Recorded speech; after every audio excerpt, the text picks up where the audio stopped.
morning. My name is Art Acevedo. I'm the Chief of Police here in Austin, Texas. I want to welcome you all here this morning, and most importantly, I want to thank you for your patience.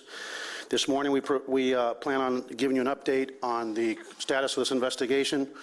I will open up the press conference, followed by President Penves and then Chief Carter. But first and foremost, I want to express my condolences to Haruka's family. I have spoken with the family, her mother and father. No parent should ever have to bury a child, especially a beautiful young woman like Haruka with such a beautiful spirit. But what we promised them early on as a community, the University of Texas Police Department, the Austin Police Department, the Department of Public Safety, is that we would leave no stone unturned to provide them with the justice they so richly deserve. And this morning we're going to talk about delivering just that. As you all know, Haruka Weiser, date of birth 6/20 of 1997, was taken from us. First and foremost, the reason that this case has been cracked is because we in the city of Austin, which is the fastest growing city in the country with a very lean police department, are blessed to work and serve a community that is engaged, involved, and willing to stand up for their neighbors, that cooperate with the police department and are willing to be part of the solution and not part of the problem. So I want to thank the people of Austin for all the tips that have come in that really made this case break so early on.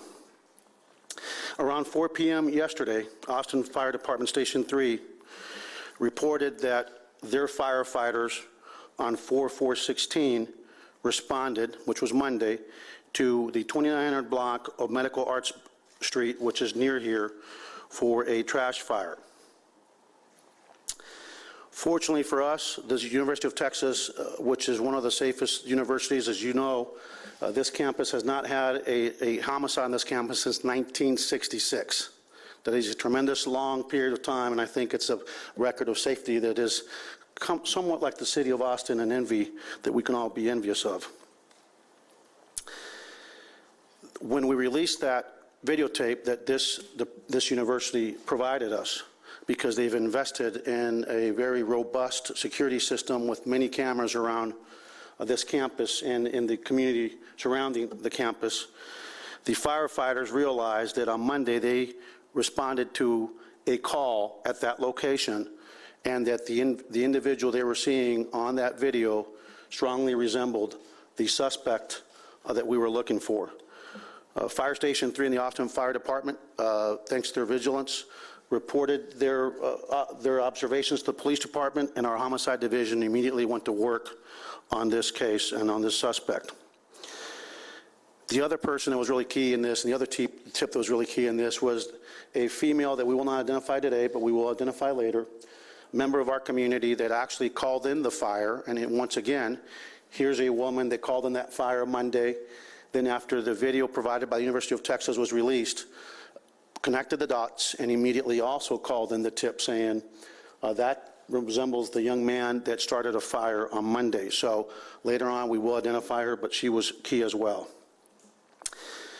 As a result of this, we've identified a suspect named Meechaiel is the way he pronounces it, spelled M as in Mary, E-E-C-H-A-I-E-L.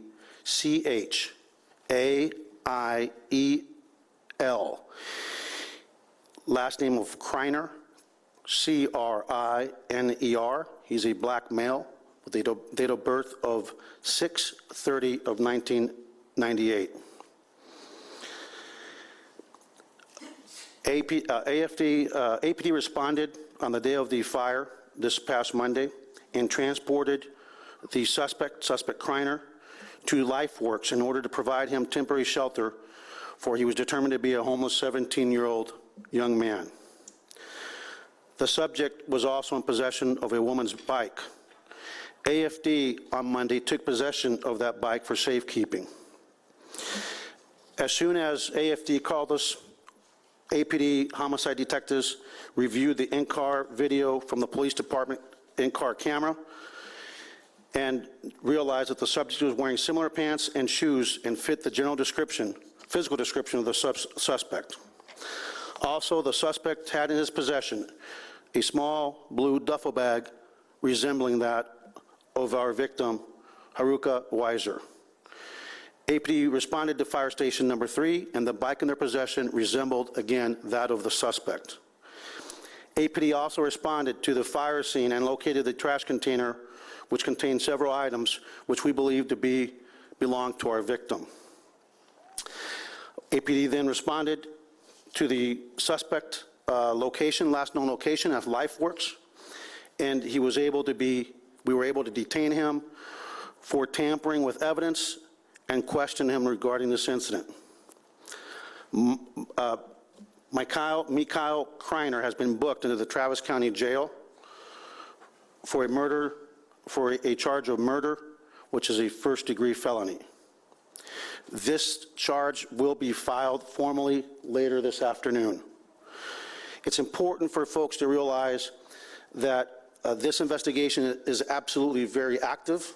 We're nowhere near complete, but it's also very important for this community to realize that we are very certain that the subject we have in custody, the suspect is in custody, is the suspect responsible for the death of this beautiful young woman. A lot of parents are calling and asking, is our community safe, are our students safe? And again, I will tell you that the city of Austin is the second safest big city in the United States. It is an extremely safe city. Having said that, young people, please, as the parents of our beautiful victim said, let's take some lessons that we can learn and always be vigilant, no matter how safe an environment is. We need to be vigilant. You know, young people love to be on their iPhones, their iPads, their iPods. It's really important to just be very, very vigilant when you're out there, because unfortunately we know that there are monsters in society that would do us harm.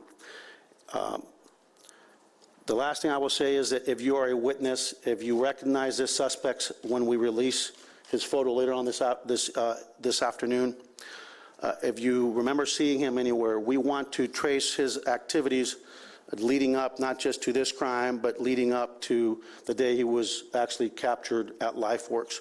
Please contact the Austin Police Department. Again, the investigation is very active and again, ongoing. Lastly, I want to share a message from her parents, specifically her mom.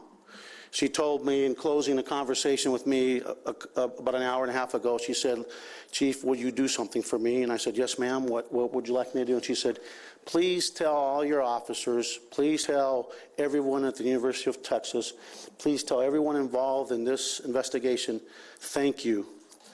But also please tell them to take care of themselves and go home and hug your children, not once, but twice." So I didn't get the privilege of meeting this young woman, but I want to say that having spoken to their mother, that whoever she touched, it was a blessing. And I'm just glad and thankful that we're going to bring justice to that family and that we're going to restore the sense of safety that this campus and this community has always enjoyed. And I look forward to, in her honor, continue to work with you, Mr. President, to keep the University of Texas one of the safest in the nation, as is our city. And before I open it to questions, I will now call up to President Fenves.